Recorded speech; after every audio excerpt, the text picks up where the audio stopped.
Good day, viewers. So once again, welcome to my YouTube channel. As usual, we bring you the very best. It has happened already.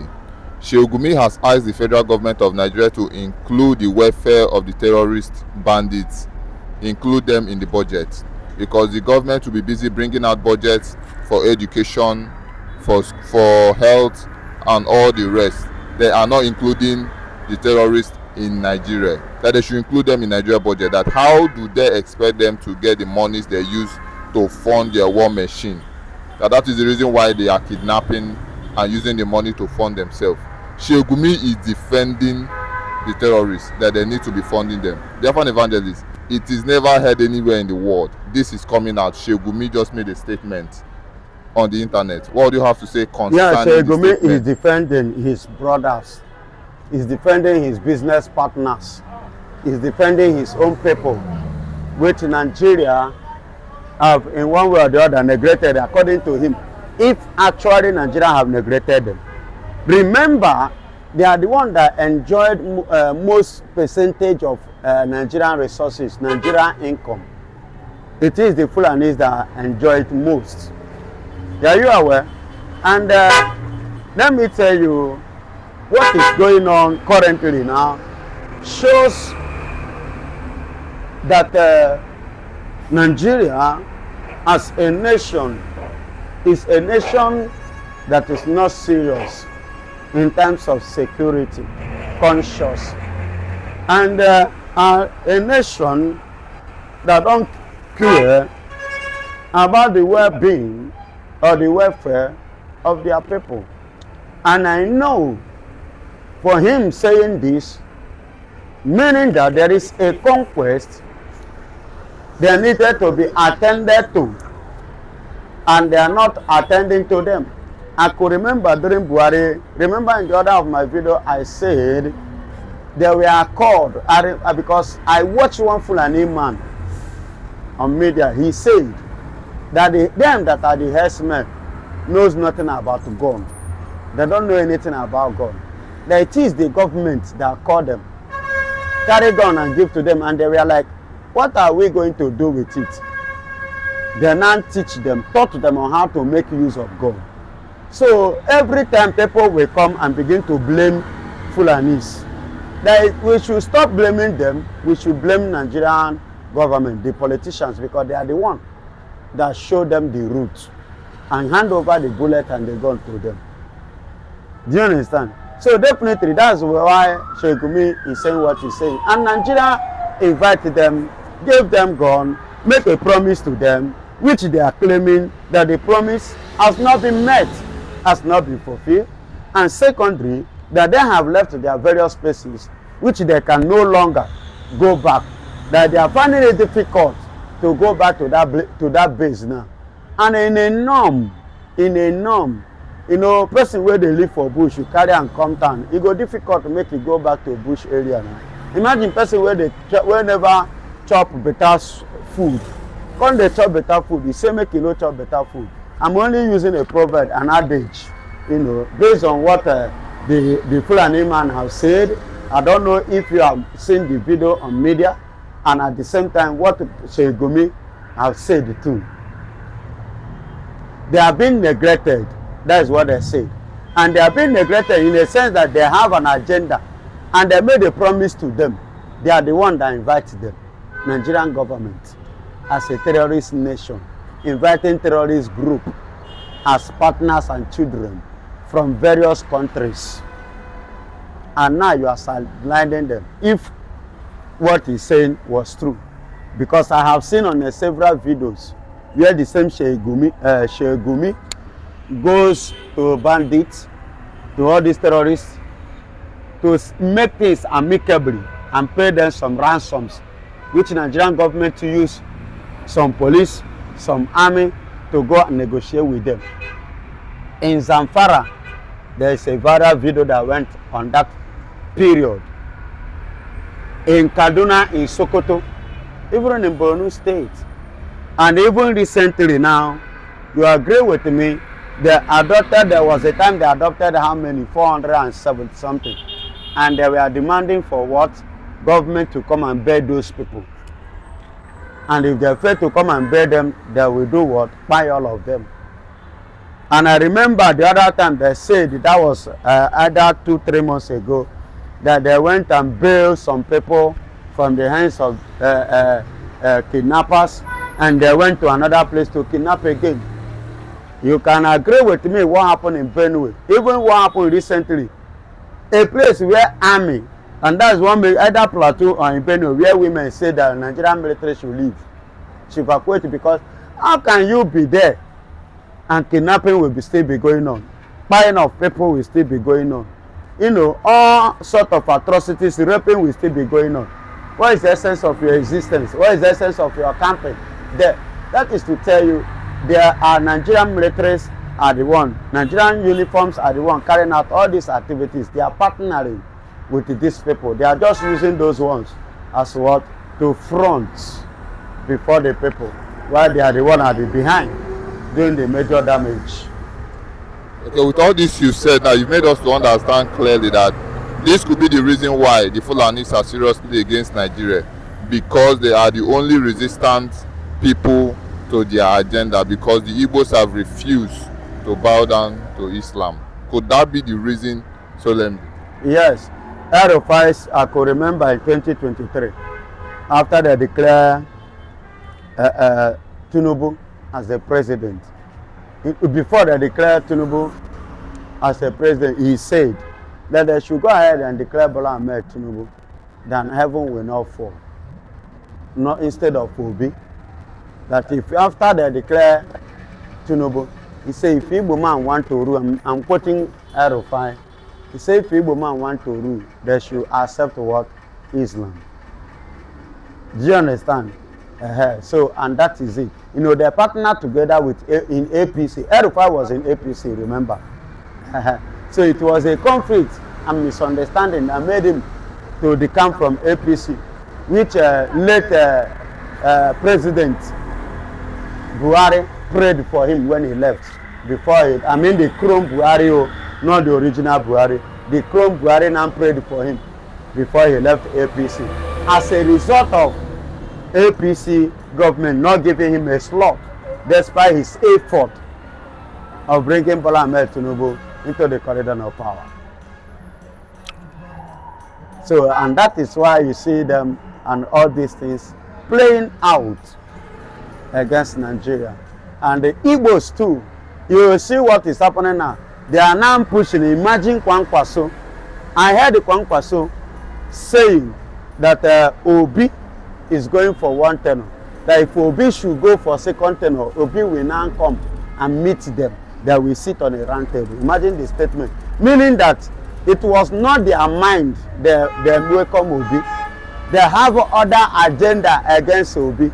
And that is why I'm using this opportunity. Obi, if you like, you play in the gallery of being careful. Or if you like, go and fool yourself. Like Sheikh. Me, I'm not voting. I'm a Biafra. Business of Nigeria is not my business. I don't bloody care. But I'm just throwing it as an intro, an info. They have negative agenda. I said this thing before now. When they are grammaring Obi in ADC, I said they have evil agenda against Igbos. They never welcome Igbo man because they are scared of Igbo man. They know they welcome it. They know Igbos. So that is why. And what is playing out again now is a sign of fear of Igbo man becoming a president. Okay, well said. It is said that UK currently are losing their value. Serious value. Serious value. A lot of people have been saying it, that UK has lost serious value. Could this be as a result of how they shame themselves because of the Mazina and the Kanu's case? How they neglected the man that was trying to fight for freedom? Oh, of course, they neglected the man, innocent man. And two, the Biafran blood which they shared is haunting them. Coupled thirdly with the curse Mazina and the Kanu lay upon them. That is what is affecting them, and it will continue to haunt them. UK will never rise again. They will continue to go down until they are completely finished. And that's my take there. A lot of people have come out to say that Benjamin Netanyahu is currently silent concerning the powerful work that Donald Trump has done. But the Biafran agitator came out to say that, have you forgotten that he said no terrorism has an immunity? And Trump has come out to make a statement that they should watch what's next. This is currently trending on the internet. Could this be the reason why the Northerners are trying to negotiate the release of Mazi Nnamdi Kanu currently?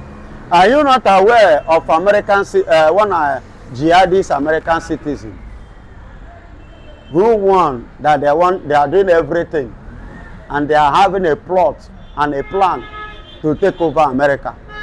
Haven't you seen that video? Go online, go and do your findings. They are strategically, that is why Donald Trump took strategically, and that is why the assassination of Donald Trump attempt took place in several occasions. They are the one they are using. This person I'm talking about based in Texas. He speaks from Texas, in United States of America. So my beloved brother, yes, Nigeria, terrorists is not people to welcome with. And any nation that truly want to stand and grow must do what? Silence these terrorists. And these terrorists are the Muslims. Just silence them. Don't give them space. Remember, if not for September 11 attack, do you know that they almost succeeded in conquering America, overtaking American political major positions?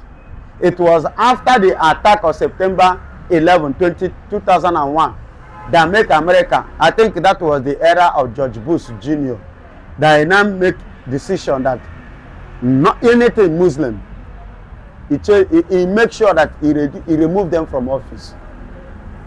Go and do your findings. He makes sure that all these Muslims, he remove them from the office and relocate them to a lower house.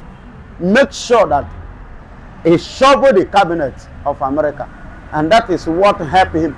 If not so, America would have been dancing oyo-yo in the hands of the terrorists, the Islam. And they have not given up. They are still pushing it.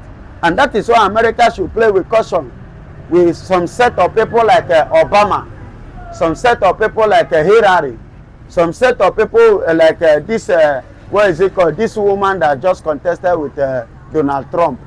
You understand? They are lost. Or Kamara. They should be careful on the kind of people they allow to ascend the throne of their leadership. Or else, one day, it will happen. And once it happens, America will be in a very big mess. And that will stand as the downfall of America. And I pray that such will not happen.